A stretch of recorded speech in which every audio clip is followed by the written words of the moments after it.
It's one of football's most exciting plays, a sudden change of possession as the defense steals the ball back for their squad. But why exactly do interceptions happen? To find out, we watched and charted every single interception of the 2024 season, all 386 of them, to bring you the truth and trends behind the dreaded turnover. Here's how the numbers break down by reason. But if you've seen this channel before, you know we ain't too big on straight counting stats. So let's take a deeper look at what these numbers actually mean. Let's start with the question that gave birth to this idea. What percentage of interceptions are to blame on receivers? Well, our data shows around 10% of all picks can be squarely blamed on pass catchers. The most common occurrence of this is on a drop, bobbling the ball skyward and into the hands of the defense. Snaps like these often leaves fans asking, why don't we count these interceptions on receivers? However, not all of these are super clear-cut, and you don't want to be adding subjective calls to stats, as that gets real murky. We're pretty harsh critics here at Thinking Football, so if you got two hands on it, we're classifying it as a drop. It's not just drops that make receivers responsible for picks though. The NFL is a timing-based game, and if you fail to get to your spot on time, you leave your QB stranded, anticipating to a gap you never even made. Again, we're harsh here in our ruling, because that's what's expected in the pros. It's your job as a route runner to avoid secondary traffic and get to that throwing window. Fail, and the pick's on you. And the last receiver reason is the worst of them all. Players not running their route hard enough. These are very uncommon in the NFL, but not unheard of.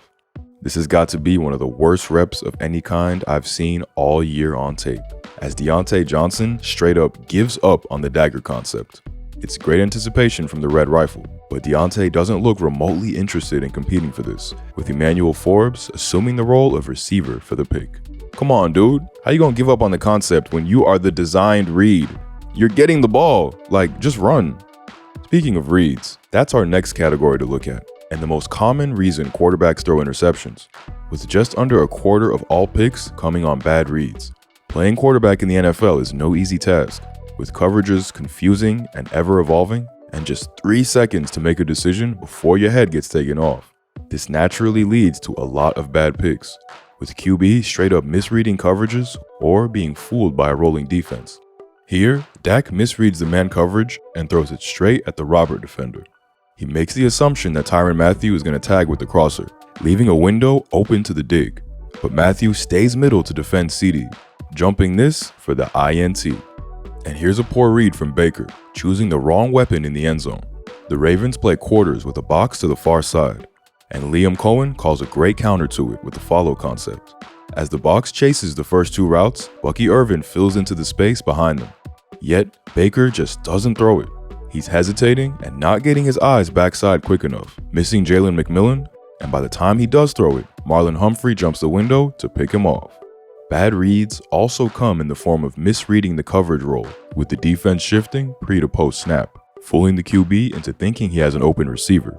Here, the Lions pull out the Gronk play, where they'll pull the guard on play action to make it look like power, forcing the linebackers to step up to protect the run, only to have the tight end arc into the space behind. However, the Cardinals have a sim blitz called here that runs directly into the play action, which allows Dennis Gardick to drop straight away into his hook window, knowing the run is no longer his responsibility. Goff doesn't see this rotation, finding the Cardinals defender right between the numbers. And here, Rodgers completely missed the pop-out hooks in the cover zero defense. The defense slowly creeps up to the line before the snap, with both near-side slot men blitzing, selling Rodgers on the all-out look. With the protection forced to slide right, the Seahawks don't need everyone to continue their rush, popping out 2 men to try and jump passing windows. Leonard Williams shows great reading and superb athleticism, tipping this up to himself and taking it all the way back against his former team. The NFL expects quarterbacks to be able to read these roles, so balls thrown at rotating defenders are counted as bad reads in this study. The second most common reason for interceptions in our charting was inaccurate throws. The NFL is a game of inches, with quarterbacks expected to be precision perfect, a fair requirement given the speed of NFL secondaries. If you are offline even slightly, it's going to be a breakup. Miss significantly, and it's almost always going the other way. Here's a common play-action crossing concept you see all around the league, with the near-side receiver running a sail route, aiming to clear out the middle and near-side deep coverage defender, creating space to bring a crosser from the other side. It works perfectly for the Jags, and Brian Thomas is wide open, but Lawrence just sends this high and long into the arms of a waiting safety. Throw short, and it's even easier to pick off. The Bears set up a great max protect one route concept for DJ Moore, but Caleb leaves this way short, allowing the safety to easily recover for the interception. And miss behind your man, and it's never going to end well. Russ is behind on the flash route by the tight end, and Marlon Humphrey says thank you very much as he takes this back for 6. Following on from fast DBs, the next category of picks we're going to look at is late balls. This is defined as a QB making the correct read, but releasing too late. Surprisingly, this only makes up about 10% of all interceptions, a number that I would have guessed as much higher. This is likely due to the short leash NFL coaches carry for late throwers. Those who can't play in rhythm in the pros quickly find the bench. If you're late in the NFL, DBs are simply too fast, no matter how strong your arm is. Miss in the short area late, and it'll go back to the crib. More on the most dangerous routes and concepts in a bit. There are 2 quick categories to go through before we talk about the defensive reasons for interceptions. The first being the arm punt. This is a term for interceptions that don't really matter, picks that are closer to a punt than a true interception. Among this category are Hail Marys, where the quarterback is obligated to send the ball skywards in a jump ball scenario, hardly an interception you can blame on a QB. They also include throws like this one from Josh Allen. It's 3rd and 15 inside Patriots territory, and the only receiver with a chance on this down is the deep shot. The ball could be better, but I'm not bothered by Josh Allen attempting this throw. They aren't kicking a field goal from this position, and punting the ball is only going to give the Pats the ball back in a similar place, or potentially even better field position.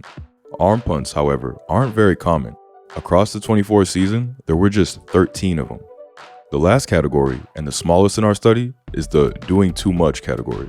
These don't fit neatly into any of the categories we've covered so far, with inaccurate balls or bad reads on improv plays being listed in those categories. This group is saved for true disaster throws where the QB just wouldn't let the play die. The patron saint of this category is, of course, Will Levis, who produced this masterfully terrible interception in 2024, refusing to let the play die and throwing a pick 6 in a 1-point game. My God. Here's an example from Tua, who instead of just taking the sack himself, thinks he can buy the time and space to run backwards and launch this out of bounds for the throwaway, but can't generate enough power, finding a delighted Bills defender who takes it in for his own pick 6. So far, we've mostly been focusing on the offense, but that ignores one big factor, the opposition trying to stop him. A large portion of interceptions fall not on the blame of the quarterback, but the superb play of a defense. The first category here is pressure hits, where a pass rusher manages to hit the quarterback while he's in his throwing motion. Pressures have been calculated separately to this stat, with those being tallied up rather than given as the full reason on most plays. However, if you hit the quarterback as he tries to throw, the ball almost always goes offline, often sailing high and into the arms of a waiting defender. Although there is some blame to be put on the incorrect protection set in these instances, it's hard to blame the quarterback for a lot of these interceptions. Many are good reads where the QB is anticipating, the rusher just won the rep and the ball for his team. Cousins reads well and knows the corner route will break open, but Chris Jones has other ideas, making contact with Kirk as he releases, turning this ball into a dying duck that's easily scooped up by Chamari Connor, who tries to keep the play alive with the offload. And here, it's Dalton's time to be the victim to one of the league's top pass rushers. They try to set up the sluggo route, but we never even see the outcome, as Trey Hendrickson beats the tackle like a drum, reaching out a paw to hit Dalton's throwing arm. The ball goes skyward, and Von Bell won't have an easier pick in his entire career. These pressure hits account for around 5% of all interceptions, as does our next category, tips at the line. When a defensive lineman can't get the rush on, they've got better and better at playing passing lanes, swatting balls high and up for their defensive teammates. And you can thank the man in our last video for popularizing this move. Here's a really good example that's not on the QB at all. The Vikings get confused when the Texans orbit motion to 4 strong, and the hook over the ball is wide open. Stroud correctly reads it, but Harrison Phillips shows us the JJ Watt impression, tipping the ball offline and into the path of his teammate. Pretty much all 20 of these were unavoidable and simply great plays by the defensive line. Outside of maybe this one by Carr, where he probably should have deaded the screen, I'm giving this to the defense because it's such a good play. And a contender for Best Defensive Player of the Year, this tip by Overshown is an all-time play. He's going to block the backup off the play action, disrupting the timing of the screen pass, then has the sense and athleticism to jump the passing window, tipping the ball up and running under it for the pick, taking it all the way back for the score. Just ridiculous. Speaking of great defense, around 7% of interceptions can be directly attributed to mastery on the defensive front, focusing here on the back seven. These are some of the finest plays of the year, so here's our select favorites. The Bengals get a one-on-one matchup here for Jamar Chase, and that's an opportunity Burrow ain't gonna pass up on first down.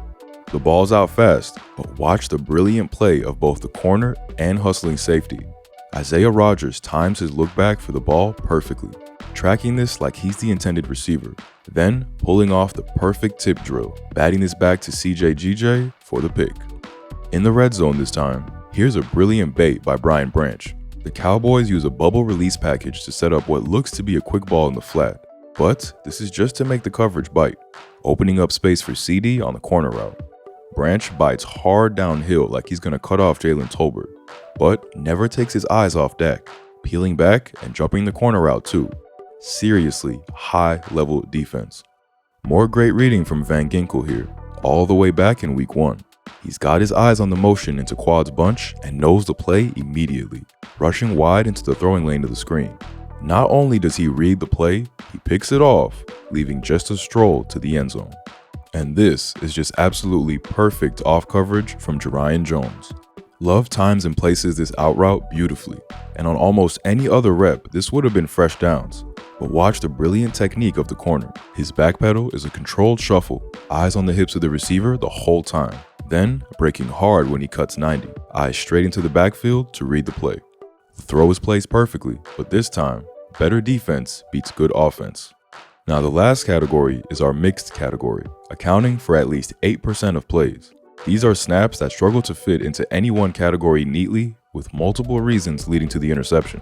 This throw from Cousins is one of the worst, because not only is the post wheel not on, he waits before trying it, inviting the pressure and hit, then still tries to attempt the throw.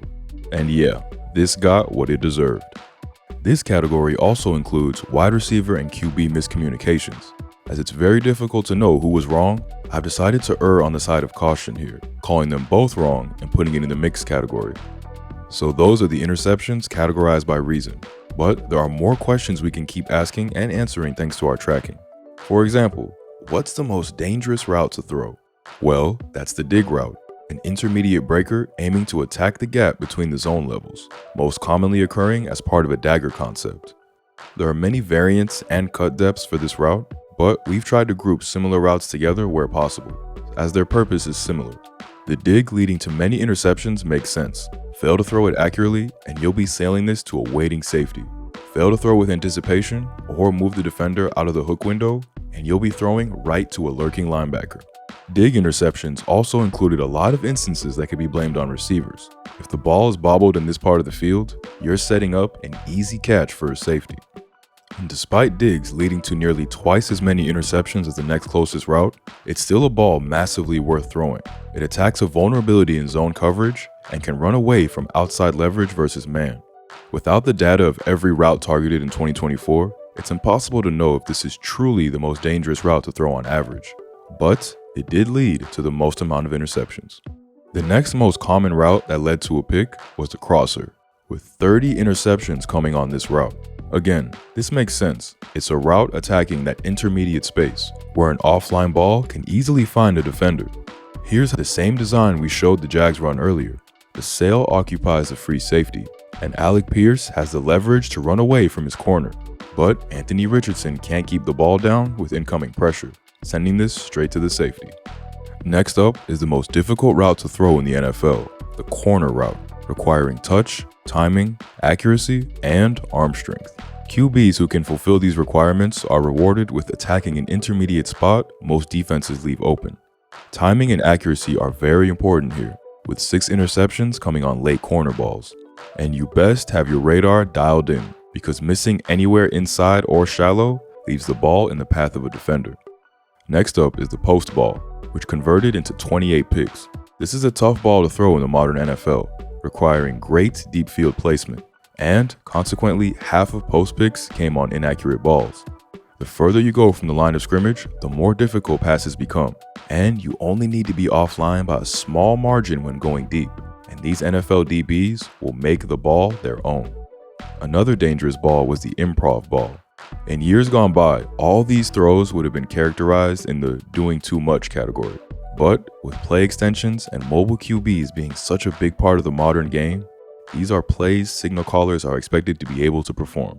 Almost all of these come from bad reading by the QB, missing a hang defender close a passing window, moving towards the line of scrimmage, and the slant route was also responsible for 5% of interceptions.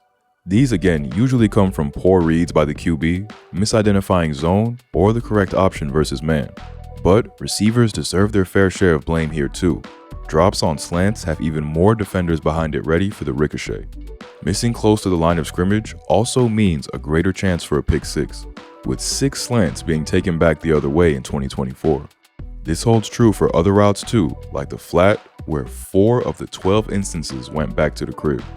However, that's not the most dangerous route in terms of interceptions thrown for pick sixes. That's actually the screen. This data might seem like screens are scary throws, but it doesn't account for the amount of them that are thrown, nor any of these bad decisions. 9 of 10 screens intercepted in 2024 were via great play of the defense. If you want to look at all of our charting and get access to all the cut-ups we've made, come support us over on Patreon, where this will be available at our $1 tier. We charted the plays by concept, route, reason, defense, and pressure, and you can hunt to your heart's content to find your own trends. The $1 tier also gives you access to the TF Discord, where we talk ball with a great community of tape heads. $5 gets you access to all of our videos early and all of our SEC content not allowed on YouTube. If you can't support us financially, we totally get it, but liking, subscribing, and sharing our videos is greatly appreciated. Another thing we tracked was defensive coverages run, to see if there were any that were particularly fruitful in creating interceptions. For the sake of simplicity, and to make sure this pie chart is readable, coverages have been grouped into families. For example, all versions of cover 2, be it Tampa, flat, or invert, are all grouped together. This is a good starting point, but it's more useful when we compare it against the league average use of each coverage. Here, we can see that cover 1 creates a high number of picks than the number of times it's run, by about 6%. This makes sense when you think about the coverage as a whole. Man coverage is direct coverage, where mistakes or inaccurate balls are easily played by trailing defenders. It can also provide 2 free lurking defenders at different depths of the field in cover 1 robber, ready to jump on any route. And it gives the defense the ability to send a 5th and 6th rusher if they don't want a robber. However, the coverage that outperforms its usage the most is cover 2, equating for 8% more picks than you'd expect. Packing the middle of the field is a great way to create turnovers, putting more eyes on the QB and more bodies close to the line of scrimmage, ready to pounce on bad reads or offline balls. 2024 also saw the rise of the non-traditional Tampa, where teams would bluff one coverage, then find a creative way to roll to Tampa 2. This led to a lot of misreads by QBs. Performing worse than its usage rate was cover 3. With cover 3 being the stock coverage the majority of the league uses, QBs have plenty of reps against it, and many are designed to take advantage of its weaknesses. With nearly 15 years as the league's most common coverage, offenses have simply caught up to it, throwing picks at nearly 10% lower than its called frequency. The next is the quarter-quarter half coverages that perform worse than you'd expect. Part of this is the sheer blanketing effect these have against offenses, with quarterbacks unsure where exactly they should go, hesitating themselves into a sack. If this video proves popular, maybe we'll look at why sacks happen too. Now for a little fun. It's time to pick the best and funniest interception of the season. We've narrowed this down to the top 4, and we want to know your vote in the comments below. Let's start with the funniest. Where else to start but the meme lord himself, Will Levis. And with the doing too much play we showed earlier. Look, these plays happen, but this makes the list purely for the reaction shots it produced. Will Levis, thank you for your service. Next is the worst receiver bobble of the entire season by Kyle Pitts. Instead of catching the ball, he decides he doesn't want the first down, and the Giants should have possession instead. Hey bruh, I don't know how it's possible to bobble a ball this badly. I was watching this game live, I was mad as hell. Next is by far the worst pick I saw during this breakdown, as I have no idea what the hell the Packers think they're calling here, and Jordan Love responds with an equally stupid play. Matt LaFleur is an excellent offensive coordinator, and we've praised him many times on this channel, but this is a case of getting way too cute trying to call a sprint right throwback option while backed up. Maybe they saw something on tape and were expecting a look, but Love gets stranded in his own end zone with pressure incoming. Instead of taking the sack, he tries to eat the hit and throw the ball away, but he can only get it as far as the 4-yard line, finding a Rams defender for his lucky day. There's few things we love more at Thinking Football than a big boy getting his chance to get his hands on the ball, and a thick pick was always going to make the highlight reel, as Michael Pierce becomes the heaviest player ever with an interception, picking off Bailey Zappi. He's one of the pop-out men in Zero Bluff, and Zapp finds him with a terribly inaccurate ball to his checkdown. This only loses marks because he didn't try the return. Come on, bruh, take off. And now for our favorites. Let's start with the one you haven't seen yet, and a brilliant one-hander by Beanie Bishop. Rodgers is a fraction of a beat late to the post ball with the pat, and that's all Bishop needs to read this, showing great change of direction to flip his hips and superb ball skills, needing just one hand to haul this in. This brilliant piece of coverage from the Jags game deserves a second watch, because it's really a great play all around. Love times this so well, and the placement is great, but the pick and coverage, even better. Next up is a phenomenal play by the Defensive Player of the Year, and it ain't the pick six like you're expecting. Watch his perfect timing to break on the in-cut, play through the hands, and tip the ball up, tracking it and completing the interception himself. There's a reason this man won the award. And I gotta show this overshown once more, because it's excellent technique and athleticism to blow the play up completely on his own. What's your favorite pick from last season? Sound off in the comments and let us know. We hope you've enjoyed this deep dive into the world of interceptions. And now for some closing thoughts. Firstly, this study has been a reminder of just how goddamn quick these NFL DBs are. Isolating and watching every interception means you are repeatedly seeing awesome displays of athleticism and game sense. And you really get an appreciation for how great defenders are in the NFL. Nearly 30% of all picks were solely because of great defensive play. Second, we finally now know what percentage of interceptions can be attributed to the receivers, and that's around 10%, leaving only 60% of thrown interceptions to truly be blamed on quarterbacks. If there's any analytics website that tracks this stat throughout the season, I would love someone to let us know in the comments below. Third is that these findings are likely only applicable to the pros, and definitely only to the modern era. At lower levels, I suspect inaccuracy and late timing make up a bigger chunk of interceptions, with these skills often being the defining traits as to whether a QB makes it in the pros. Lastly, I want to try and stress that it's futile to try to extrapolate these findings into what you think is a good or bad quarterback. I know people are going to try and do this, but I just don't think the sample size is big enough. Sure, it's big enough to show us trends in interception patterns, but vastly too small for a single quarterback.